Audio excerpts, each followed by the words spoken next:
So, did the F-22 get an astonishing kill rate of 108 to 0? Does that matter? And did the Gripen get a similar kill rate in training? Three, two, one, fight toss.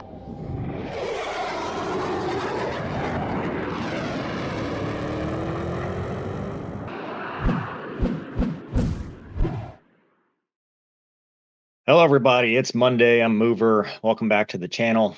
Today, I thought we might talk about something that's been sent to me a few times, and also I see in the comments a lot, and that is training kill ratios. People who are enthusiasts tend to magazine race. It's just like cars, where people will take quarter mile times and rolling 0 to 60s and say, my car is the fastest car, even though they've never been to a racetrack in their entire lives or done any racing at all. They just take some stats that they've read in a magazine or on an article, and they say, my dad can beat up your dad.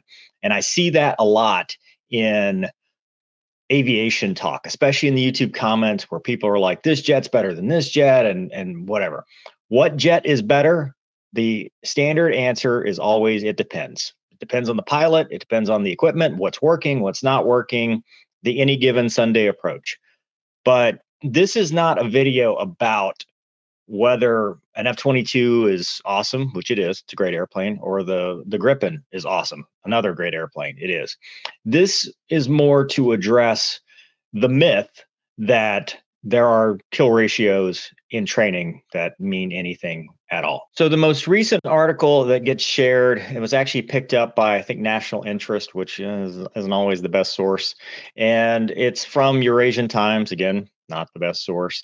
And it says F-22 Raptors wiped out U.S. fighter fleet of F-15, F-16, and F-18 jets, gets astonishing 108 to 0 kill rate. On June 17th, Lockheed Martin announced that the F-22's Raptors had reached remarkable 500,000 hours. But as the U.S. and Lockheed celebrate the Raptors' continued success, Eurasian Times recollects an incident when the F-22 scored 108 kills against 0 losses against powerful fighters like the F-15, F-16, and F-18. It says one notable incident in exercise Northern Edge 2006, where the F-22 demonstrated its prowess against as many as 40 enemy aircraft during simulated battles. Raptor pilots achieved an astounding 108 to 0 kill ratio against the F-15, F-16, F-18 jets, showcasing dominance in the sky. There's no other information. It said it basically destroyed surface-to-air missiles, boasting impressive 97% mission capability rate, which has nothing to do with anything they just said. And the performance at Northern Edge earned the aircraft team the 2006 Collier Trophy from the National Aeronautical Association. So then we go to another article. Again, the Aviation Geek Club says that in comparing the Gripen, one Gripen pilot knocked down 5 F-16 Block 50 during close air combat in Red Flag, Alaska. The Gripens never lost an aerial encounter or failed their mission objectives. The only fighter performed all planned starts while others were sitting on the ground waiting for weather to clear up. So I see this a lot in what people quote. They'll come up and say, 108 to 0. And I'm here to tell you, as someone who was professional red air for the majority of my career, that is not how this works. That's not how any of this works. So I've done Red Flag as blue air. I've done Air Wing Fallon as red air. I've done Raptor support as red air. I've killed Raptors as red air. I've killed Hornets as red air. I've had kills as blue air as well. None of these stats matter, and they're not really tracked. Like kill ratios and stuff don't matter. I can tell you that the F-22 has got an amazing kill ratio against balloons. That's true. That's reality. But it's not training. It's the whole practice. You're talking about, it's not the game, you're talking about practice. So when we do red flag, what is red flag? So red flag is an exercise. This was Red Flag Alaska, but the one I did, Red Flag Nellis, is an exercise to simulate the first 10 days of the war. And it's supposed to be a joint forces integration exercise where everybody comes together. We do a big mission planning event and then go out and execute against targets and professional red air. There's professional red air squadrons at Nellis that do just red flag and WIC support and all that stuff. Great squadron. They do a lot of cool stuff. So as red air, their job is not to go full up, be full up. You'll never see, typically, I'm not going to say never, but you usually won't see an F-15 doing normal blue air tactics against an F-22 doing normal blue air tactics. We just don't do that because it's a waste of training. Typically, when we do red air, we are simulating something, some threat. So we say we have training objectives that we know, and we know what blue air's training objectives are, and we give them presentations based on those objectives to teach a lesson, to enforce something. So in a situation like Air Wing Fallon, or somewhere where we've done red air, red forces will get together and we'll plan how we're going to accurately simulate a threat to achieve a training or a learning objective for blue air. That does not mean we go out full up v full up. That's why the training kill ratios don't really matter, because our job as red air is to die. It's to die with honor. I mean, we're going out there, and if we die, America wins. If we kill blue air, then that gives them something to debrief and a lesson learned. So that's good in the sense that they learn, and it's better to die in training than die in real life. However, it's not tracked. So if an F-22 goes out there and gets 6 kills or 4 kills, that it doesn't become 108-0.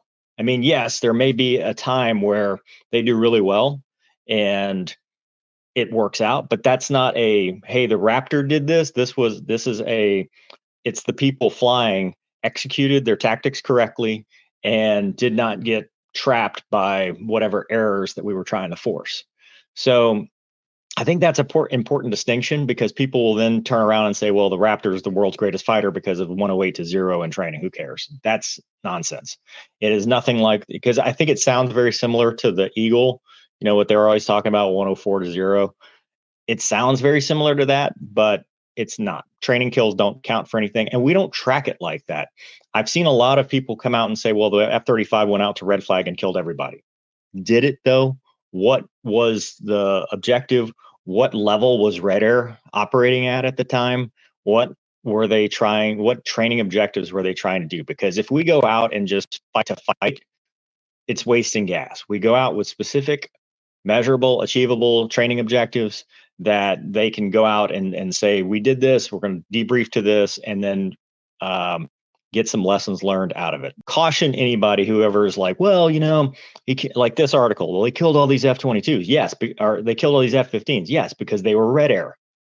F-15s or F-16s. Now, sometimes foreign countries will come and augment our red air too, to give something else, another picture to look at. But again, they're acting as red air. We don't typically go out mono, full up v full up, and give away blue tactics versus blue tactics. It's a waste of time. It's a waste of gas. It doesn't really show any lessons learned.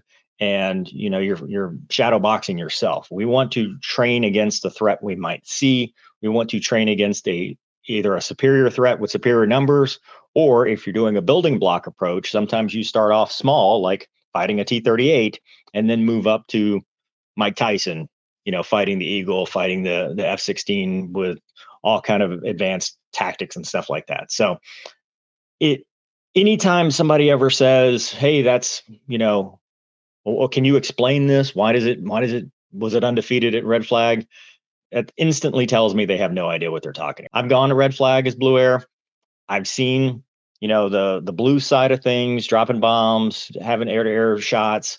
I've seen F-15Es frat, and it's training, right? If we took something that happened in a, one training event, we'd say, well, the Strike Eagle always frats. Well, probably not, although maybe, you never know. But I would say as professional red air, it is important to be able to go out and provide a training aid to the customer, which is blue air, which is the tip of the spear, the F-22 guys, F-16 guys, whoever's about to go deploy, because you want to give them a picture of what they might see in combat. You're not just trying to give them bragging rights and say, well, they've got 108 kills, whatever. And when they die, just like I've talked about, I've got an F-22 kill in a T-38. It has nothing to do with the T-38.